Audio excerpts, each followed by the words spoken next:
Okay, hello everyone. So now I'm going to start our lab, RC circuits. So please turn page number 107, RC circuits. So let's do section 1 first, capital A.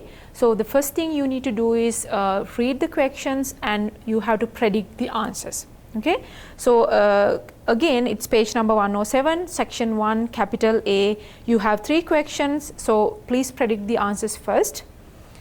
And now you can stop the video because I'm going to do the actual experiment. Okay, so now please turn page number 107.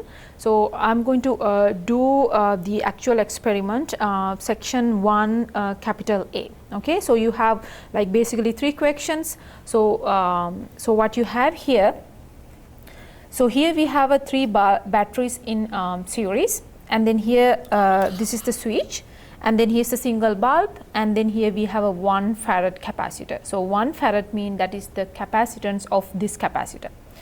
So and then in this side what you have again 3 batteries in a series, and then single bulb and the switch. So you can see the difference between these two. Here we don't have a capacitor, here we have a capacitor. Okay, so now what I'm going to do, I'm going to turn on close this switch in the both circuits, then you can check what happened to the brightness of this bulb and this bulb. Okay, so in the first section, capital A, you have to write the answers for what happened to the brightness of the bulb when time goes to infinity. So please read the problem carefully. It says what happened after extended period of time. Extended period of time in t goes to infinity. Okay, so let's check what happened. So I'm going to close this switch first, and then you can see so here's the single bulb. Now you can see it's light up, so like this. And then now here I'm going to close the switch. So please look carefully what happened to the brightness of this bulb with time. Okay, so there we go.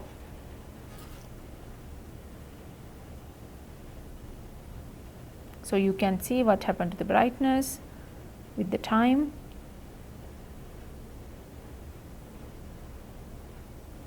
Okay, so now you can compare these two. So now then what I'm going to do, I'm going to measure the voltage across this capacitor and the voltage across the this bulb. Okay, so potential difference across the capacitor and the potential difference across the bulb. So let's measure it. So here's the voltmeter, and first I'm going to measure the voltage across this bulb. Okay, so let's check it first.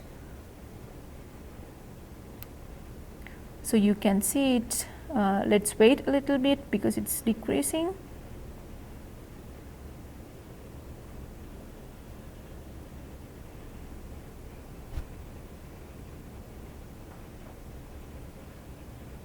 Okay, so I need to check the final voltage.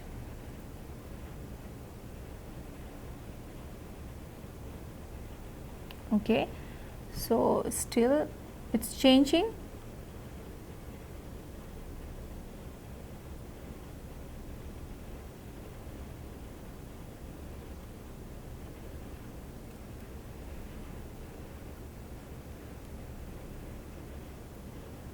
Okay, so it's almost, no, it's still changing a little bit. Okay, so let's say this is the voltage across this bulb. Okay, so now what I'm going to do, now I'm going to measure the voltage across the capacitor. Okay, so let's check the voltage across the capacitor.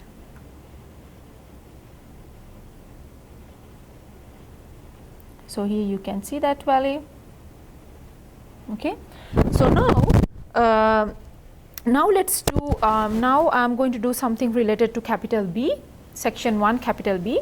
So now I'm going to, so you don't need this circuit anymore. So let me open this switch. So in here what I'm going to do, I'm going to disconnect this circuit. I'm going to I'm removing this battery, so I'm sorry, this bulb and the capacitor. And then I am going to measure the potential difference across the capacitor now. Okay, so I disconnected it. So now let's measure the voltage across this capacitor. Okay, so now you can see it, and then I am going to do the same thing. I am going to measure the potential difference across this bulb.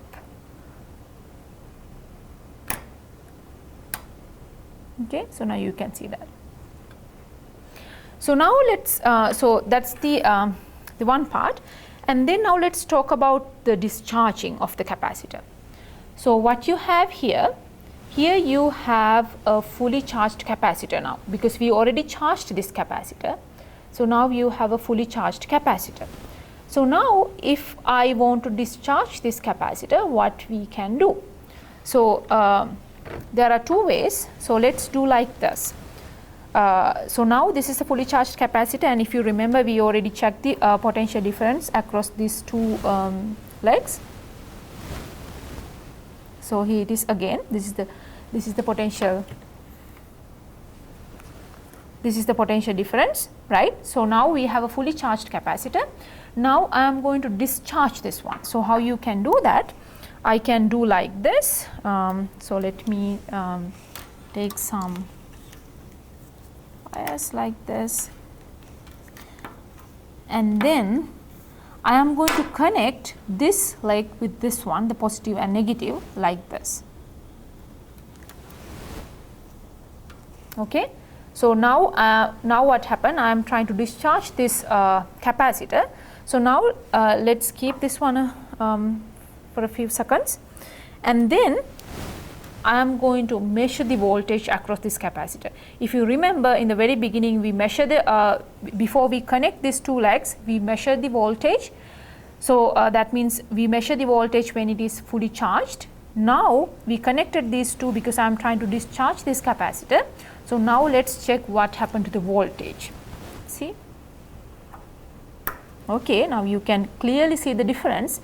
In the very beginning, that means before I connect these two legs, we measure the voltage and you saw some value 3 point something, and then now you can see the voltage across this capacitor. So you can read the value, so that's the voltage. So then you can think about what happened to the voltage with time. So that is the section 1, capital A and capital B.